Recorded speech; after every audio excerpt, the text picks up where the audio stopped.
All set? Aya, go ahead. Hey, it's good to see you once again. It's Aya Abdi for Devils in Detail. How did it feel to get a double-double in the win tonight? I mean, it feels great. We really played together. Our coach, she talked to us in the end. She said, that's how we want to play every time, playing together, sharing the ball, looking at each other every time. So it feels great. Phil McCullen at 602 Sports Talk. Did it surprise you guys when they came out with no fear? They weren't scared of you, and they wanted to, you basically ran their pace until Coach kind of settled you guys down. How was that in the first few minutes of the first quarter? In our mind, it was to go there and play really aggressive. Like I said, play our style of game, but playing aggressive, playing with our pace. Poa did that. Shout out to her. She's coming right now. Uh, but playing together and looking for each other, that's the way that we want to play every time. Hot start for you guys, 8-0.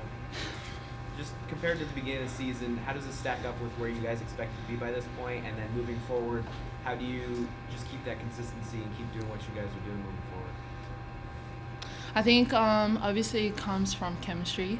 In the beginning, we're new, so we're trying to get used to playing with each other. But I think game after game, we're proving through offense and defense how to play with each other. I think being disciplined in practice too helps a lot. Yeah.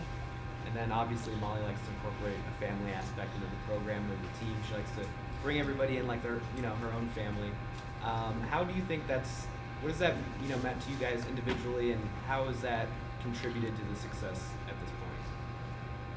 I mean, I love the team because we really like each other and we hang out outside of basketball. So that really helps on the court and outside of the court. So having that chemistry, like she said, and when you have that, you're really gonna play together and look at each other. It's not like a selfish basketball. It's a really great basketball to play. You guys forced 27 turnovers, or 26 turnovers, 27 points off turnovers. Was that, does that just go with the style of basketball that Molly's kind of getting you guys to play, or is that something that you guys have within you? I would say a bit of both. I mean, in practice, that's all we're doing is defense. But, I'm not complaining. I think great people come from defense, and I think that's where our intensity starts from. So I think just being consistent with that, and obviously, day after day, keeping one team at a time. Defense is really important to us. Last year for you, it's good to see you once again. Happy belated birthday. Thank you. How does the team look to continue to build their defensive identity, and especially in one of the games you made a crucial charge that set the Sun Devils to win a game as well? I think just having trust within each other. Obviously, like I said, with consistency in practice, defense is a big part of us. So I think just showing up in practice and being consistent with that, and just creating good habits day after day. You guys had 60 points in the paint. Was that a target going into this game, or something that once you guys found it just working, just keep feeding the beast? It wasn't the plan, but I mean, they always tell me to play aggressive, my teammates or the coaching staff, because that's the way that I like to play, the way that works. So when they saw that I was really going to it, they say, yeah, give the ball to her, and it was fun. Mind you, I would say Al's been dominating in the paint, so I think obviously once we keep kicking it in, we're going to find open people in the outside shots and the perimeter. So I think just being consistent with that, and This is looking more and more like a team that's going to be very fluid. Who the top scorer is going to be, could be a number of people. How dangerous and difficult does that make it to defend you when anybody could be the hot hand that night? In my opinion, that's dangerous for other teams because when you can play inside out every time, that's really dangerous to people to guard. Even they started to the bench, we can all do amazing things. We can all score. We can all rebound. We can all defend. So being able to do that, it really helped us to work and win more and more games. And I think because I kept doubling L, it was making it easy for us to kick it outside for the three, especially Michaela coming in. She was 100% from the three-point line, so I think she did a great job. And what is a message to the fans who keep an eye on going into women's basketball game, especially for ASU, who hasn't been to NCAA tournament in 2019 as well? I think just being who we are. I mean, we're really big on culture checks, but I think obviously winning, people want to see people win. So I think just gauging the fans more and winning more. What do you think Yeah. is- Oh, sorry. Go ahead. What do you think has just truly separated you guys from other teams so far this season? And what do you, if anything at all, has anything just really surprised you about yourselves as a team so far through the first 8 games? I mean, our defense, we say that our defense builds our offense. So being able to defend and then on the offense end, play together, having that chemistry, looking for each other, that's really big. I think Oh, sorry. it's good. I think coach is really she's been saying more often you're an inside dog, an outside dog. So I think in practice it's to motivate us of like how we're gonna come into games, and obviously we're gonna get pushed around and so I think, I mean, just like I said before, being consistent every day, that's the biggest thing, in discipline. I have one more. You've played several games now since you broke your hand. Is it bothering you at all, or are you just used to it now, or is it? How's it feeling? I guess. No, I'm good. I'll be okay. I'll always be okay. Yeah. Yeah. Those are outdoor dogs up right there. Thank you. Thank Thank you. you, y'all. Guys. It's good to see you once again. It's Aya Abdi for Devils in Detail. How does it feel to get another win, but this time through a blowout, especially after having another impressive defensive games tonight? Yeah, this one felt good because it was more complete. And the energy never stopped. When we subbed, the energy was still there. Third quarter was kind of one of our quarters that we were really looking to turn the tables on, separate a little bit, and that was good for us. I think we scored 29 in the third quarter. And so we've been focusing on that. So to see those things come to fruition after a lot of talk and focus and practice, you can tell this team's bought in and growing. So very proud of the effort today. It all starts with our defense. We had, it was 27 points off turnovers and then 60 points in the paint. That kind of tells the story of the game. Coach, what did you say between quarters to kind of turn the first quarter track meet into a more structured defensive game? I think we knew that was going to settle down a little bit, but our goal was, all right, second quarter, you get a single-digit quarter defensively, and we held them to 5 points.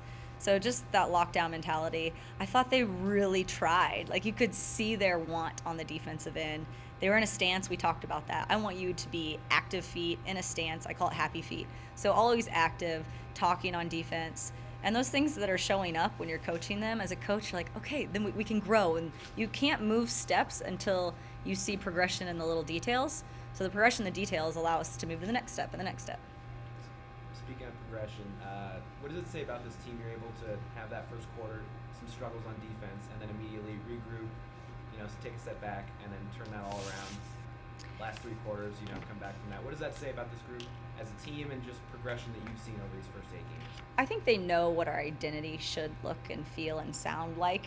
And so when you're off your course with the brand of basketball, you got to have leaders to get you back on course, play, be a spark out there. We've relied on Marley a lot, but I thought Poa was a good spark. I thought our defense was good tonight. And she had 10 assists, so the offensive numbers tell a story there. But I thought it was, she had a double-double, yeah. So I thought, did she have 10 assists? Yeah, okay. But I thought she gave us a good spark that we needed. Poa comes from a winning culture, but she hasn't had much contribution in terms of minutes played on the court. So now it's getting kind of some of those winning ways and habits to show up consistently on the court. I thought this was a good breakthrough night for her. Coach, what does it say about your team when, Maya maybe doesn't have her best night, but you have other players that are able to step up no problem and take over a leadership role? We just talked about that as a staff. It's nice to have multiple different people you can rely on. Again, Brackens has had some crazy good games, and then Elle's had some crazy good games, and if we can get them to play really good together, watch out. But then they're figuring out each other too. What does Poa do well? What does Gabby do well? What does Marley do well? Amaya, they're like, all right, Amaya, every time you get to the nail, 15-footer, take it.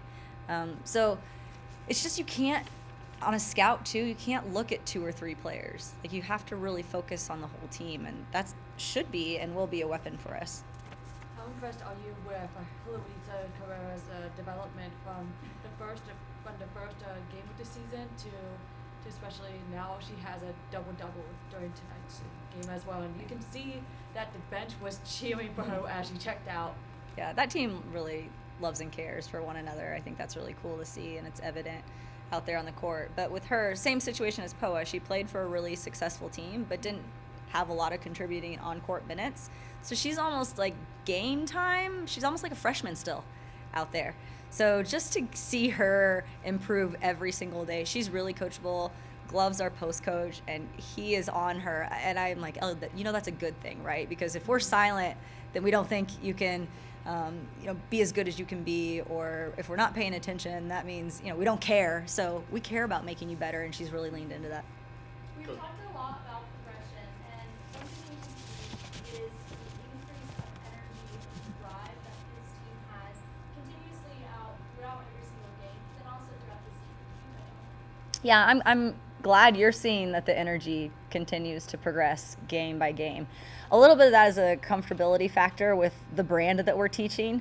I thought tonight in our press, we turned them over a little bit and had defense lead to offense. But you're not going to earn favor in this program if you don't play with that kind of energy and effort. And they know that. And no one wants to be the outcast, right? You got all these kids, energy, effort, excitement, and then you're over there pouty Patsy. No, we're all in this together, okay? We're all a group, and you have to have this energy with this brand of basketball. So to their credit, they bought into that. Coach, speaking of comfortability, are you being 8-0? Are you at ahead of schedule, on schedule, as far as with all the new players and the cohesion of the team coming together and kind of being on the same page? Yeah, I've said this. We want to grow with our schedule, and I think we're doing a good job of that. We definitely want to get comfortable, not only as a team, but as a program, which is bigger than the team, and what that looks like moving forward. I mean, a couple of those non-negotiables, you never want to leave the floor thinking you got outplayed or out-hustled. So we always want to be the team that plays harder. And the shots might not fall, and things might not go your way, but you better play hard. The other thing with that is team-first mentality.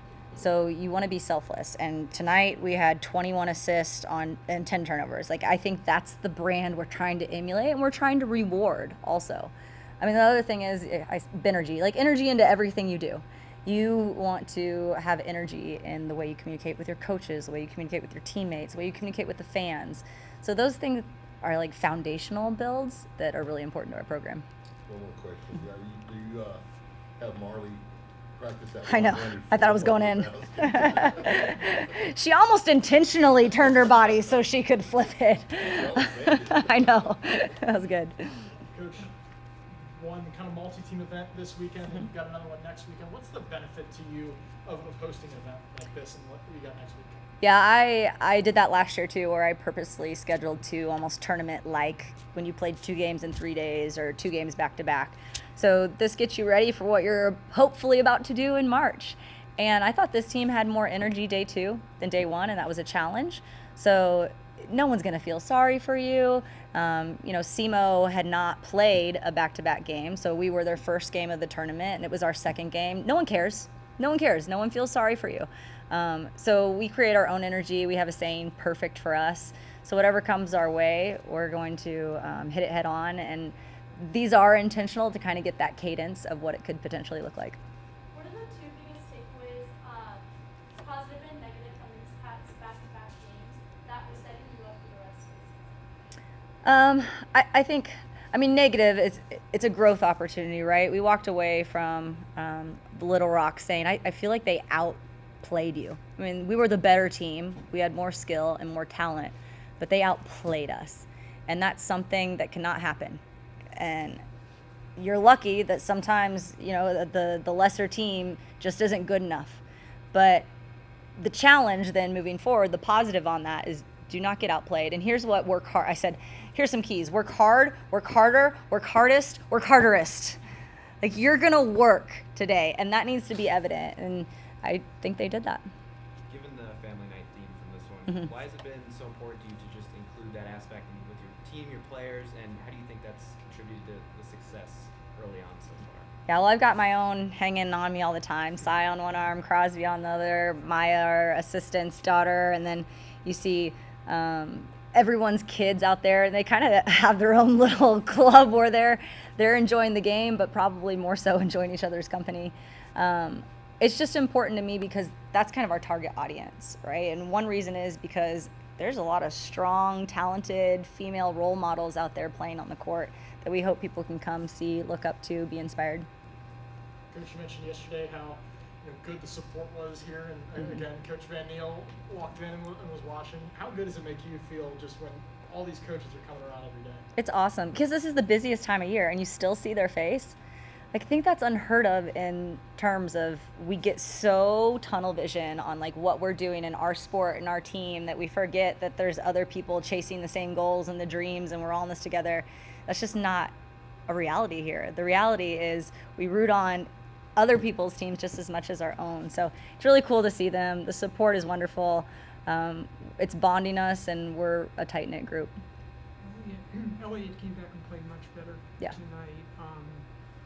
Could you just comment on that a little bit, and then also the fact that Moore gave you 9 points and can be a shooting threat for you? Yeah, I think it was good for Michaela to see the ball go in the basket. Sometimes you just need to see it go in, and so hopefully she's able to build on that. Gabby's kicking a virus right now, so happy for her toughness and her ability to come out and play a little bit under the weather. And then with everyone, we're defining roles a little bit. So I think when you're defining roles, you have to understand what we're trying to do as a system, as a brand, and how does your role fit in that. I want to compliment Jaya real quick because I took her out and I had a little chat and I challenged her. I called her up.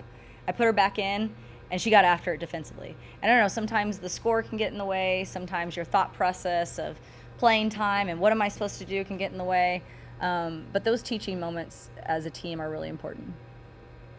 Throughout the last 2 games before tonight's game, the Sun Devils limited opponents' 3-point shooting to just 5 3-pointers. Yeah, they're on fire. Tonight, the Red Hawks gave you a challenge as they made like 9 or 10 to 3-pointers. What has changed in the 3-point defense? Well, we need to define number 0 and not let her get loose. That's something I'm probably going to look back and study a little bit more on film. I thought they were a dribble drive oriented team, so you can't take away both always. I thought we did a good job of taking away the paint, and they only had 10 paint points. So the counter to that is if they're hitting threes, sometimes you got to live with it. So a little bit better job of stunting same side and then getting out instead of complete help. But we needed to, I always say, scratch where it itches, and then number 0 was hitting those threes. We needed to find her and figure that one out. Everybody good? Thanks, gang. Thank you. Fun weekend.